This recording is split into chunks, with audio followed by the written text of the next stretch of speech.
Hello and welcome to Genealogy for Beginners. Who are you?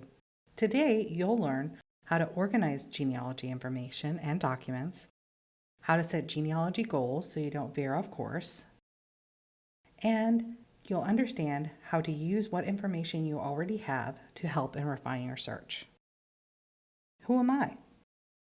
I'll be your host, Sarah Gain. I have a master's in library and information science. I'm also a member of the National Genealogical Society and the International Society of Genetic Genealogy. I have a degree in history, which is really just a degree in writing and research, and I've been doing genealogy for most of my life. My family kept very good records, both maternal and paternal. You might wonder what sparked my interest. Well, I got interested in genealogy when my mother's family told me that we were direct descendants of John Adams and John Quincy Adams. But it was really my maternal grandfather that really sparked my interest. We knew he'd been married at least 2 times, and we knew that he had spent some time in jail, but we didn't know what for. We also knew where his family was from, and we knew that they were farmers. During my own genealogy research, I've discovered some very interesting things. First, on my father's side, we're related to Mayflower passenger Constance Hopkins. She's my 10th great-grandmother. Constance came with her family on the Mayflower in 1620 at the age of 14.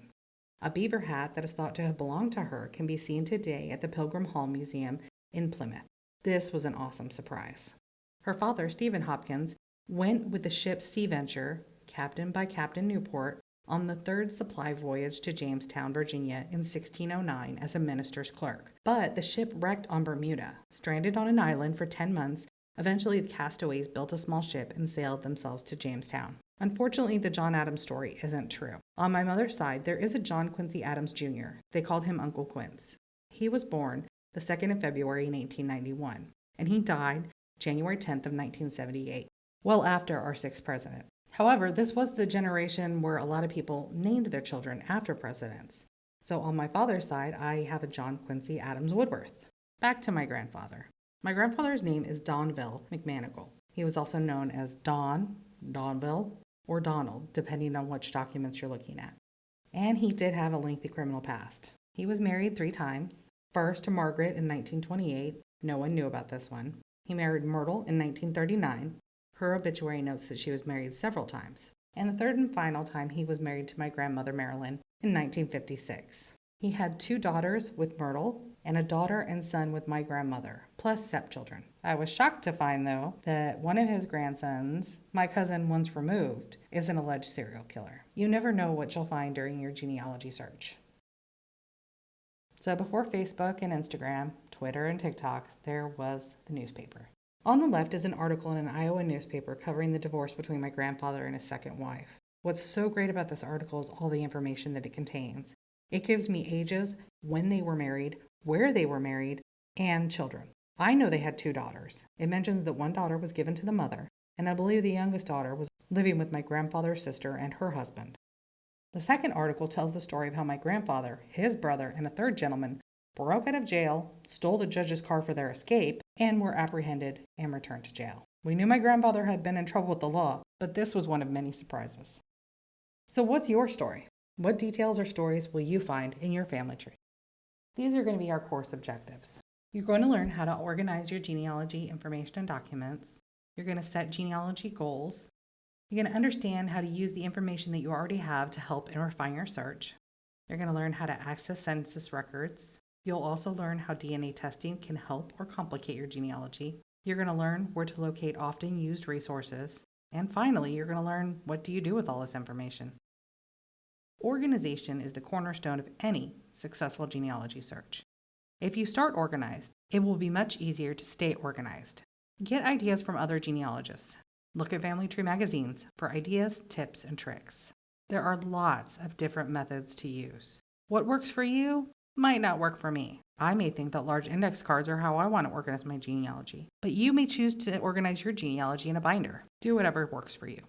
One system is the easy system. One family equals one file folder. So each family is going to consist of the head of the household, their partner, and their offspring. You can compile everything into a manila folder. One file folder is going to contain the following documents: a family group record, pedigree chart, maps of family settlements, a research log, and photocopies of source documents in order by your document number. You can also use this method on your computer. One file folder equals one family. So when it comes to paper records, you're going to want to think sheet control. Use standard 8.5 by 11-inch paper for all notes and printouts. Stay single. One surname, one locality per sheet. Try not to repeat yourself and always write legibly. Always write the current date of your research on your notes. Be color clever. I'm a big lover of color. Distinguish family lines with different colored folders, binders, or even tabs. File first. File one research trip or effort before starting the next one. Ask directions. Write your own filing instructions. A big help when you take a long break. Have a supply closet. Keep a stash of folders, plastic sleeves, tabs, and printer ink available at all times. Work on one file at a time. Work through your paper piles steadily. The mess doesn't happen in one day. And keep it simple. You want to use an easy to set up, easy to maintain system. There's a lot of software out there for genealogy. Some of them are free and some of them require you to purchase a license. Some offer a monthly license, some offer an annual license, and some offer a one-time license. Which one you choose depends on your needs, your computer, and your knowledge. It's very important to set goals. Why? Because it's going to help direct your research. Genealogy is full of rabbit holes. I often get sidetracked. Some goals that you might consider are trying to identify one ancestor. Who was your great-grandmother? You might want to figure out relationships, like how are you related to Uncle Mark? You also might want to find out where did your family come from. You might want to know how did your ancestor dress? Where did they live or work? How did they make a living? What was life for them like? Or you might want to win a contest. You might want to have the longest list of ancestors. You might want to be descended from the most important ancestors. No matter what your goal is, it's important to have one to direct your research. Where do you start? Well, first, talk to your family. You want to find out who is the record keeper, who is the storyteller, who gossips, and who's the hoarder. In my family, it was my grandmother, but even then I could only get so much information from her. You might wonder, is anyone else working on the same family? Gather family papers and read them. On my father's side, we have orange binders that have been passed down for generations. You also want to begin by filling out the basic forms with the information that you have. You'll want to gather family records and heirlooms. This might include birth and death certificates, funeral cards, photographs, passports, diaries, the family Bible, jewelry, even furniture. You want to work with what you have. Record what you already know. Record the names of your parents, your grandparents, your great-grandparents. Record their important dates, birthdays, marriages, anniversaries, and deaths. Ask your family members what they remember. Talk to your oldest family members first, and identify the family stories that have been passed down. For me, it was the John Adams story.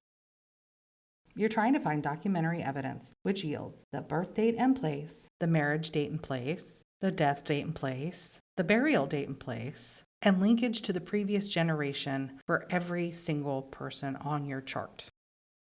You're going to want to pay attention to other details that you might find noteworthy. On the right is a death certificate. If we look towards the bottom, we can see that the cause of death was a fractured neck because this person was hit by a car. We also want to pay attention to religion because religion influences culture and migration patterns. For example, the Scots-Irish, they came in through New Jersey, they went to Pennsylvania, they went down through West Virginia, and then on to the Midwest. Other notable facts include military service, family stories, pictures, and even cause of death. A pedigree chart, like this seen here, records 4 generations of your ancestors. There's also fields that allow you to link from one chart to another. You can also use a family group record. A family group record is created to show the head of household and offspring of a family. Most family group records also show birth, marriage, and death information, as well as additional spouses. When it comes to recording your data, we are recording the names, the dates, and the places. You're going to want to use maiden names when recording women. Put nicknames in quotes, like Norman, Joe, Newton. Don't abbreviate the year. Use 1882, not 82. Don't use number for months. And you want to order by the day, the month, and the year. When it comes to places, you want to record the places as they were called at the time of the event. So in 1774, it was British colonial America, not the United States. We want to include county information whenever possible, and you want to go from smallest to largest. So city, county, state, country. The census is one of the best sources of information for genealogy. What you see on the screen is some of the information that you can find about your ancestors using the U.S. Census.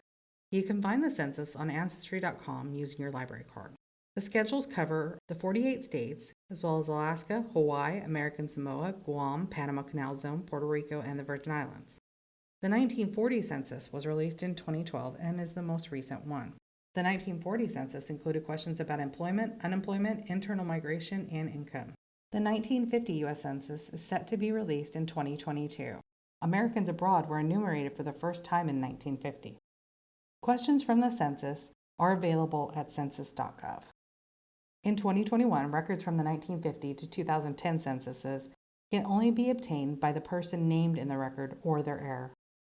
So the Enumerator Instructions were the instructions that were given to census takers on how questions should be answered. You can find these questions at census.gov or do a search for census taker instructions. So other places for information include vital records like birth and death certificates. You'll also want to look for military records. You can look in immigration directories. You can also look at newspapers and court records. To access some of these records, you may have to submit information that proves who you are. Court records might include deeds, wills, inventories, trials, lawsuits, indentured service, and even orphan records like the one seen here. World War I and World War II draft registration cards are another resource. Some include descriptions of your relative, like their hair color, height, weight, even eye color. It might include other relatives or people that they may have resided with and their vocation. Here you can see an alternate spelling of my grandfather's first name. African-American genealogy is unique. African-American is the most common ancestry in Maryland, Virginia, North Carolina, South Carolina, Georgia, Alabama, Mississippi, and Louisiana. The Freemans Bank and the Freemans Bureau were separate organizations from different federal departments in separate National Archives record groups. Latter-day Saints genealogy specialists recommend that you begin with yourself and you follow an oral history as well as historical records like birth, marriage, and death certificates to document the previous generations. You're going to want to search these records online. The Freedmen's Bureau Online, Voices from the Days of Slavery, available through the Library of Congress, Afro-American Historical and Genealogical Society, the African-American Genealogy, an online interactive guide for beginners, and Caribbean Gen Web. You can also look at Freeman's Bank records from 1864 to 1871. The Freedmen's Savings and Trust Company was created to assist newly freed slaves and African-American soldiers at the end of the Civil War. The bank failed in 1874 and many depositors lost their savings, but the records of the bank remain. The name, index, and images of registers for over 67,000 people who opened accounts in the Freedmen's Savings and Trust Company. Sources from 1870 to today would include census records, birth, marriage, and death records, newspapers, cemeteries, funeral homes, churches, letters, military records, family stories, and court records. Watch Finding Your Roots. Recent searches that might help you in your search include Pharrell Williams, Candy Alexander, Questlove, and Queen Latifah. Remember, spelling doesn't count. And my grandfather is a great example of this. His name was Donville, D-O-N-V-I-L-L-E. But in records, he appears as Donald or Donoval. You want to look for alternate phonetic spellings. That means that the word is spelled the way it sounds. So Runkle, R-U-N-C-K-L-E versus R-U-N-K-L-E or R-U-N-C-K-E-L. Or Gain versus Gaines with an S or Gain with an E-S. McManigal or MacMonigal. You also want to try to understand nicknames, like Dick is a nickname for Richard and Peggy is a nickname for Margaret. Use a personal name dictionary. It covers alternate spellings, short forms, pet forms, masculine and feminine forms, and it helps with the pronunciation, like Hermione in Harry Potter. It's Hermione, not Hermione.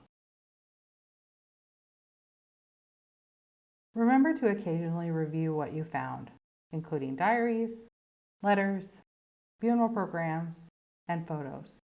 Cross-reference these with the information that you found.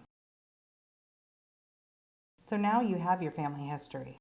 What do you do with all this information? Consider putting it in your will. You want to indicate in your will how you want the information dispersed.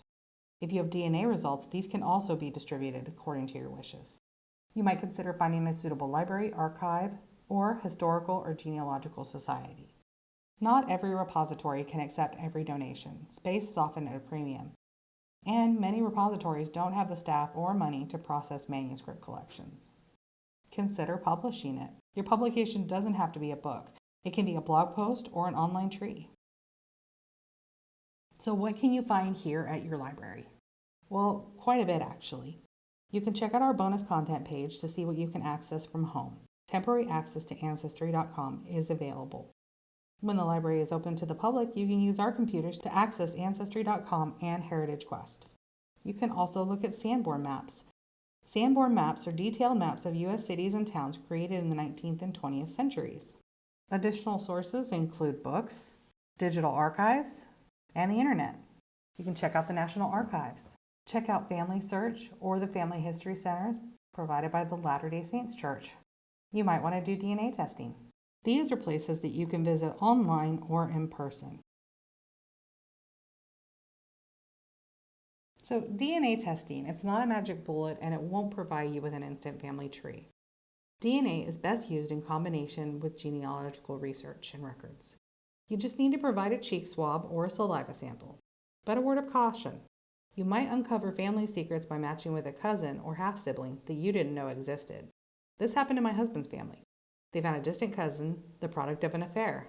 Everything turned out okay. They correspond regularly, but not all discoveries have a happy ending. Now, which DNA test is best? First, the mapping of the human genome demonstrated that all people are more than 99% the same genetically, regardless of race or ethnicity. There are several different tests, and you may decide to do more than one for more information. DNA testing might also provide information about food sensitivities and your risk for certain diseases. I had DNA testing to find out if I carry the breast cancer gene. You can also research consumer reports via the digital library for the pros and cons of some of the most popular DNA testing out there. Now, when it comes to privacy in DNA, you want to be a careful and discriminating consumer. You'll want to ask, what happens to your personal genetic data? There are a few laws that regulate what companies must do to keep your data private and secure. Law enforcement agencies have used genetic data to identify criminal suspects through their blood relatives. The companies can make promises, but they may not keep them. A study from the University of Washington revealed that it's possible to re-identify individuals who've done genetic testing, and science is constantly evolving. That means that we don't know what harm can come from someone having your genetic data. Currently, you're not protected from harm. That means your genetic data might be used for workers' compensation cases or in lawsuits. Never stop learning. What we know about the past is constantly changing and evolving. You want to be part of that process. Online and in-person genealogy courses can help you with many different aspects of genealogy, including where to search, how to obtain records, and how to record that information. Some of these courses are available through your Virginia Beach Public Library. So let's review what we went over today. We went over how to organize your genealogy, how to set goals. You learned to start with the information that you have. You also learned where you can find out more information, what you can do with all of that information. You learned about available library resources, DNA testing and privacy concerns, as well as continuing education opportunities. I hope you've enjoyed this presentation of Genealogy for Beginners. Happy searching!